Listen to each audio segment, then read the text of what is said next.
With the way the first half of this week's episode of Combatants Will Be Dispatched was heading, I was thinking we were going to have a more serious episode, which I would have been perfectly content with. I mean, given the situation, we're kind of balancing, do we go back to our homeland? Do we actually aid these people? We're the enemy, we're supposed to be conquering them. But I mean, leave it to this author that he'd start an episode, have it be pretty much your standard fantasy military story, with some sprinkles of absurdity, of course. I mean, when you have Grimm as a character, yeah, on one hand, she's going to stop the Golems from moving. On the other hand, she's going to make sexually and provocative comments towards others with larger breasts than potentially herself, right? So you do have it, but for the most part, it was a lot more basic in terms of a setup. By the end of the episode, we just somehow top Agent 6, aka the Zipperman, from where he was scumminess last week to where he is now. I mean, from the hilarious antics of, seriously, well, we need a sniper rifle. At this point, how are we going to defeat all these golems? We can't get too close. Well, we're going to get a giant-ass rifle. Don't have enough points because he spent it the previous night jerking off to porn magazines. And I'm like, of course he did. He is the Zipperman. He is a horn dog. So here's probably, arguably, one of the worst things he's done. Kind of the best things all at the same time. So he has a situation where, even though it probably wouldn't have earned him points because someone like Snow was willing to do a lot of things, I love how he goes and somehow makes a situation where pretty much most things were on the table. Whether it was fondling her breast, whether it was touching her butt, kissing her, whatever. She was pretty much all okay for that, but the one thing she didn't even consider was that she would be pants and then have like so much of her exposed. And that was, without a doubt, one of the craziest things we've seen. But then again, I mean, when you really think about it, probably the worst thing he did in this episode, he literally had a potential relationship brewing between him and Snow, because she's saying, you know, even though I agree to do anything, let's put off us sleeping together for a day just because I'm not ready for that, but I'm flattered you like me, I like you. And he literally went the route of saying, why do you think I like you? You just have a hot body. I wanted a one-night stand. I'm like, holy shit. My man, you gotta read the room. If your cooldown hadn't deactivated at the right moment, we literally would have had a headless Zipperman. We would have had to switch focus to different characters. I love how Zipperman's one of those characters who, he's without a doubt a scummy person, but like in the Konosuba cast, you can definitely feel the bond being made there, while they definitely continue to escalate the tension between them. The fact that someone like Snow is being told she's worthless besides being a one-night stand, she also values what he offers not only as a commander, but also she is starting to have feelings even if she's kind of questioning why the hell would I like a piece of shit like him. Someone who, I mean, in a very knight-like fashion, he's powerful, he also has such a weird personality that's different from everyone else, so she's naturally drawn to maybe the bad person, even if she shouldn't. You know, the good girl's kind of like drawn to the bad guy, right? I love how absurd this episode was, and how they do have really good ways of covering their tracks. Like, I think one of the biggest things I was questioning was, if he wanted to side with this kingdom,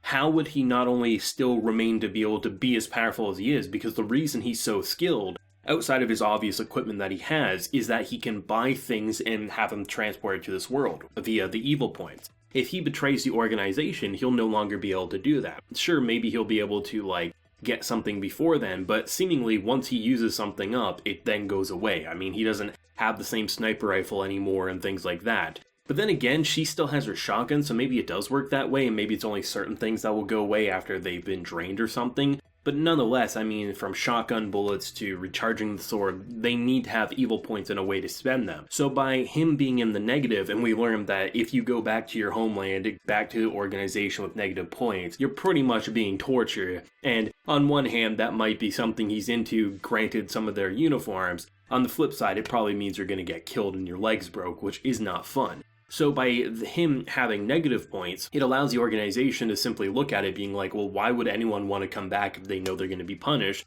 For the time being, it makes sense for him to work out there. For him to just say, oh great, I can just go funnel up my entire crew and earn evil points. The man doesn't know how to read a room.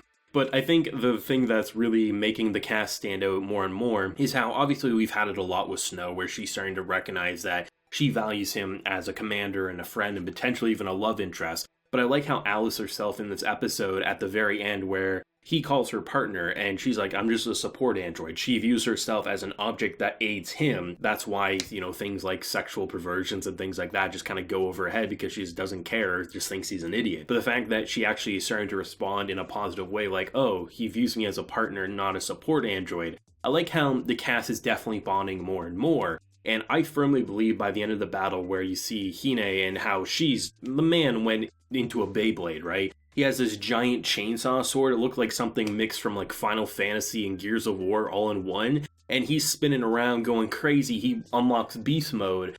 And he not only almost kills everyone, including his own teammates, but the fact that afterwards everyone is just terrified. I thought he was going to say, join my side. Because I still firmly believe at some point in this story, she's just going to have to join Agent 6's crew, because how the hell is she going to ever believe she can beat this man when he can pull out a giant sniper rifle or chainsaw sword from thin air? And the fact that all these monsters are like, where did you store it? Because to them it probably looks like something magical. He's summoning a portal and he's using a gate of Babylon from Fate Zero and just, bringing out a new weapon. But really, it's a more advanced civilization teleporting weapons after he's used sexual perversions to gain point. This show has so many different bells and whistles that's making me really, really enjoy it. And I'm starting to see more people over the week say, like, it's not Konosuba, so I don't like it enough. It's not supposed to be Konosuba. It was written as a web novel before it, and a lot of, like, Konosuba uses was influenced by this for sure.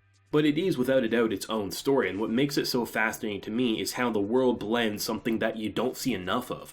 One of the reasons I liked an anime called Gate, which was years back at this point, was you had a modern military invading a fantasy world. The idea of modern technology mixed with, high fantasy settings is something that intrigues me. So on a combat level, it's pretty interesting. The way they parody or just have ridiculous gimmicks, like the fact that your sorceress who can, do some pretty incredible things, half the time is going to have it rebound onto her, or just the absurdity of just some of the more higher up militaries in the demon army and things like that. But the connections between these characters is what makes it so entertaining. I don't have to be busting out laughing for it to be funny to me. I mean, just on a visual level, a lot of these faces says it all. But sometimes they definitely get me. Like, I thought we were getting some generic kind of like romance, and I was honestly going to be okay with it, both with at the end of the episode with Snow, seemingly kissing and things like that. I was like, oh, I'm perfectly fine if he actually gets a love interest, because then we could branch off with him actually being in a relationship, but still flirting with other women. We could have that type of comedy.